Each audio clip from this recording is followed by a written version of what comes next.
2024 चुनाव के मद्देनजर यूपी में भाजपा तेजी से मिशन 80 को सफल बनाने में जुटी है। इसे लेकर आज भी भाजपा ने बड़ी रणनीति तैयार की।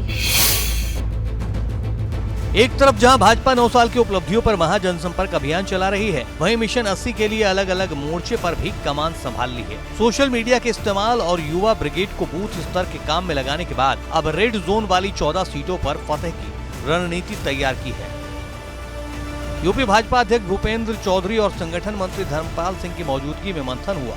पिछली बार यूपी में हारी हुई 14 लोकसभा सीटों को जीतने के लिए रणनीति बनी।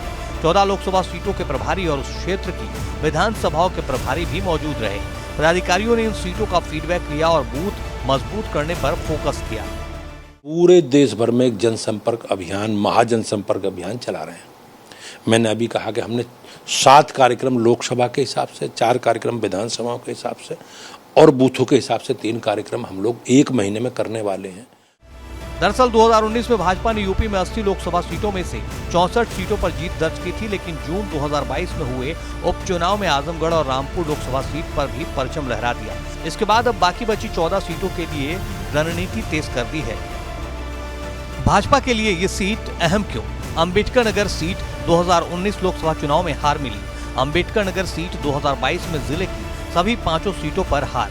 श्रावस्ती लोकसभा सीट 2019 में सिर्फ 5000 वोटों से शिकस्त मिली थी। सहारनपुर लोकसभा सीट 2019 में 22000 वोटों से हार मिली थी।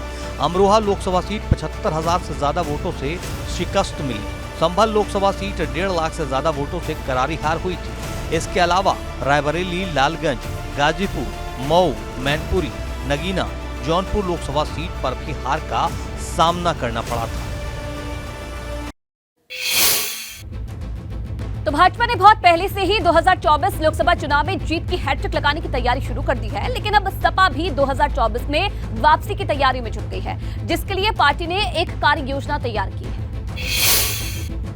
अपने चुनावी प्लान के तहत समाजवादी पार्टी लोकसभा चुनाव से पहले उत्तर प्रदेश में भाजपा को घेरने की रणनीति पर काम करेगी। भारतीय जनता पार्टी की सरकार ने कोई भी वादा ईमानदारी से पूरा नहीं किया। अधूरा की बात छोड़िए, शुरू ही नहीं किया। तो निश्चित तौर पर यह हिसाब किताब होना चाहिए कि उन्होंने क्या क्या वादे किए थे, क्या क्षेत्रीय स्तर पे किया था, क्या राष्ट्रीय स्तर पे किया था, क्या प्रदेश स्तर पे किया था। इस प्लान के तहत अखिलेश यादव यूपी की सभी 80 लोकसभा सीटों का डेटा तैयार करवा रहे हैं, जिसमें उस सीट से मौजूदा सांसद और उसके कार्यकाल से जुड़ी जानकारियां होंगी। जैसे क्षेत्र में सांसद के 5 बड़े काम, सांसद के 5 अधूरे वादे, क्षेत्रवासियों की 5 बड़ी मांगे, सीट का जाति और सियासी समीकरण। लेकिन सपा की सियासी कसरत को भाजपा बेमतलब बता रही है।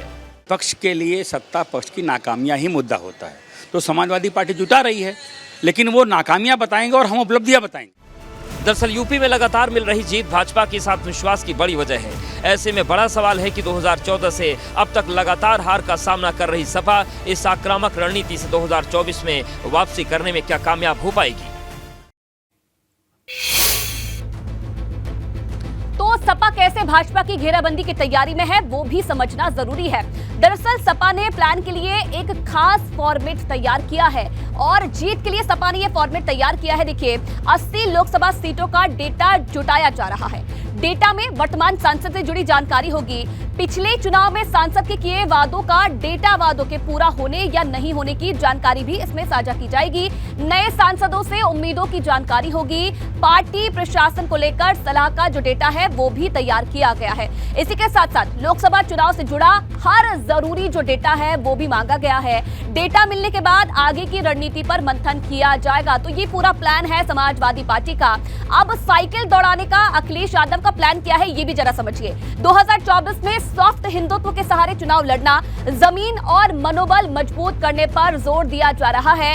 अनर्गल बयानबाजी करने वालों पर लगाम लगाने की कोशिश भी समाजवादी पार्टी की तरफ से की जा रही है। धार्मिक मामलों में नेताओं को संभलकर बोलने के निर्देश भी दे दिए गए हैं। इधर मतदाताओं के नाम कटने से बचाने का प्लान है। सेक्टर, ब्लॉक स्तर से लेकर बूथ तक टीम बनाने पर जोर दिया जा रहा है। जनता के मुद्दों पर फोकस करके सरकार को घेरने की रणनीति भी बनाई जा रही है और बूथ कमेटियां बनाकर मतदाताओं को जोड़ने की योजना भी समाजवादी पार्टी ने बनाई है। लोकसभा चुनाव से पहले हर जिले में प्रशिक्षण शिविर, जनता की समस्याओं को लेकर सड़क पर प्रदर्शन की रणनीति और लोहियावादियों और अम्बेडकर वादियों को एक मंच पर लाने की तैयारी है।